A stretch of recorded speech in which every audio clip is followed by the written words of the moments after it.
ఈ రోజుల్లో ఉన్నటువంటి స్త్రీలు తమ భర్తలను మంచి విషయాలకి ప్రోత్సహించగలుగుతున్నారా?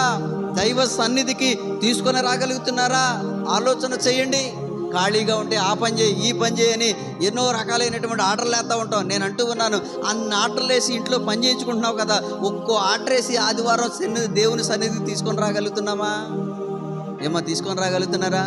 ఆ పని చేస్తే ఎంత బాగుండు స్త్రీలందరూ. మిగతా విషయాల్లో ఏవైనా కొనిపించుకోవాలన్నా, ఏవైనా కదా, ఇంకా వాళ్ళ అవసరాలకి అవసరమైనటువంటి వస్తువులు ఏవైనా కావాలనుకున్నా వేచి పెట్టి కదా, కోపగించి అవసరమైతే దెబ్బలాడైనా సరే అది సాధిస్తూ ఉంటారు.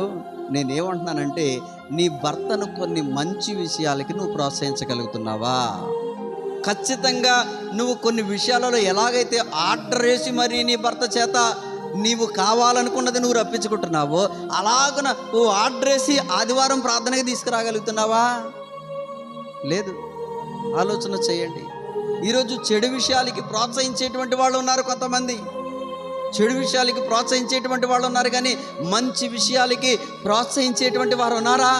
దేవుని సన్నిధికి రండి, మేము ప్రార్థన చేసుకుంటున్నాం, మాతో పాటు కూడా మీరు కొద్ది నిమిషాలు ప్రార్థనలో ఏకీభవించండి, కొద్ది నిమిషాలు వాక్యం చదవండి.